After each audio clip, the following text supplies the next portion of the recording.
Dylan एक शांत स्वभाव, कम बोलने वाला लड़का था। पढ़ाई में कमजोर होने की वजह से वह अक्सर अपने सहपाठियों का निशाना बनता रहता। क्लास के बीच कभी कोई उस पर क्रीम फेंक देता, तो कभी कोई सबके सामने उसका मजाक उड़ाता। वह सब कुछ चुपचाप सहता रहता। विरोध करने की हिम्मत उसमें नहीं थी।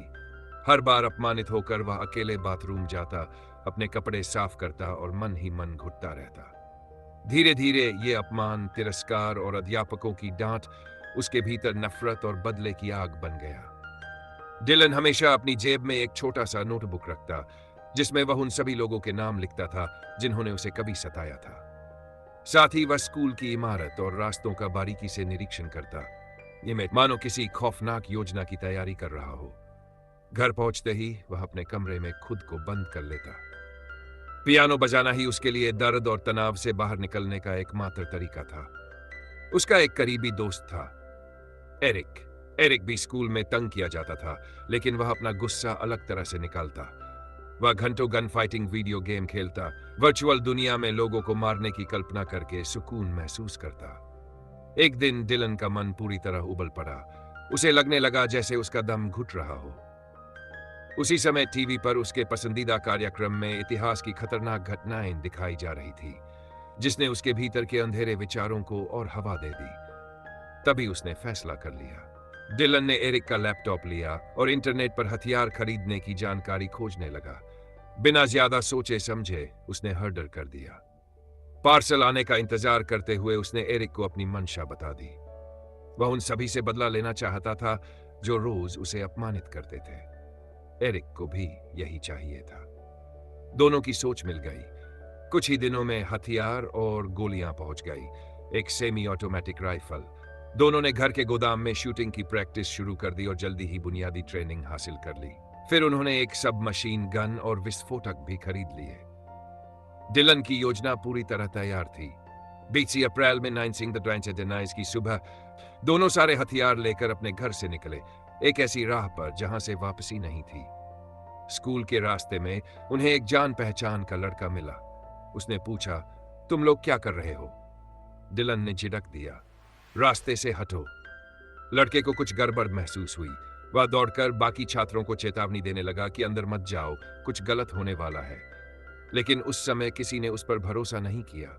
मोबाइल फोन आम नहीं थे और यहां तक कि शिक्षक भी उसे मजाक समझ बैठे।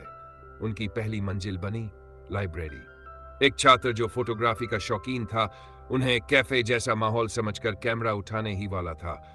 और तभी सबको एहसास हुआ कि जो सामने खड़ा है वह मजाक नहीं बल्कि भयानक सच्चाई है। लेकिन तब तक बहुत देर हो चुकी थी।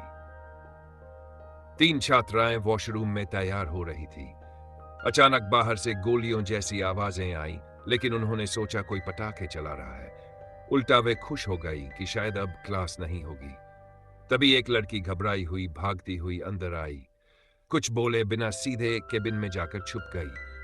तीनों अभी समझ ही रही थी कि हुआ क्या है कि उसी पल लगातार तेज आवाजें और करीब आती हुई हलचल सुनाई देने लगी। पास के एक क्लासरूम में पढ़ाई चल रही थी। एक लड़का बाहर देखने निकल गया। टीचर को लगा वह मजाक कर रहा है, उसे वापस खींचने लगी, लेकिन तभी उन्हें जमीन पर फैलता खून दिखा। टीचर ने उसकी नब्ज टटोली। कोई हरकत नहीं थी।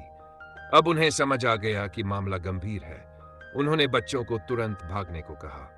इसी बीच एक मजबूत कदकाठी वाला लड़का, जिसे सब शाओ हेई कहते थे, पीछे नहीं हटा। बाकी सब जान बचाने को भाग रहे थे, लेकिन उसे लगा कि उसे कुछ करना चाहिए।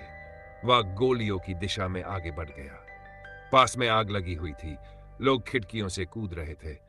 उसने एक घबराई हुई लड़की को खिड़की से बाहर सुरक्षित निकलने में मदद की और फिर दोबारा उसी खतरे की ओर चल पड़ा।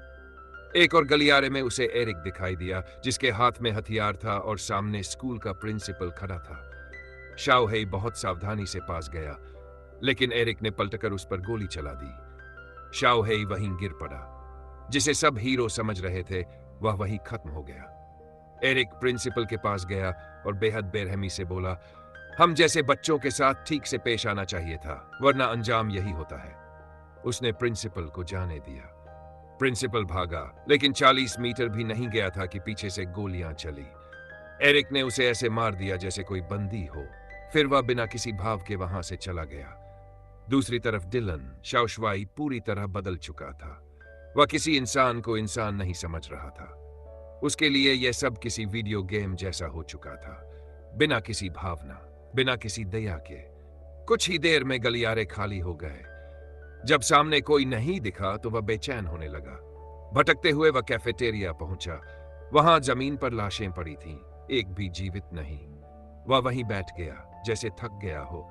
थोड़ी देर बाद एरिक भी वहां पहुंचा। वह शेखी बघारने लगा कि उसने कितने लोगों को मारा है, यहां तक कि प्रिंसिपल को भी।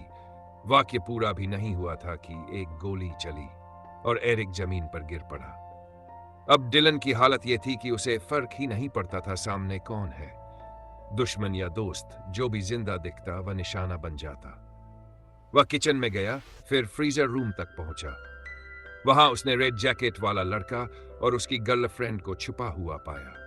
लड़का रोते हुए माफी मांगने लगा कि उसने पहले जो कुछ किया था वह गलत था। डिलन किसी बच्चे की तरह धीमे धीमे गुनगुनाने लगा और हथियार उठा लिया। कैमरा धीरे धीरे ऊपर उठता है। पूरे कैंपस के ऊपर काले बादल छा चुके हैं। आसमान में कहीं भी रोशनी की कोई उम्मीद नहीं दिखाई देती। और इसी के साथ ये कहानी अपने सबसे खौफनाक मोड़ पर आकर थम जाती है, जहां एक मासूम सा लड़का जो सिर्फ तिरस्कार और तन्हाई से जूझ रहा था, धीरे धीरे एक ऐसी आग में बदल गया जिसने पूरे स्कूल को राख कर दिया। यह सिर्फ एक हादसा नहीं था, यह एक चेतावनी थी कि जब इंसान को लगातार तोड़ा जाता है तो एक दिन वो खुद टूटने के बजाय दुनिया को तोड़ देता है। आसमान में छाए काले बादल जैसे यही कह रहे हों कि असली अंधेरा बाहर नहीं, हमारे अंदर पनपता है। अगर यह कहानी आपको सोचने पर मजबूर कर गई हो तो इसे यहीं खत्म नहीं होने दीजिए। इसे याद रखिए। हम अगली कहानी में फिर मिलेंगे।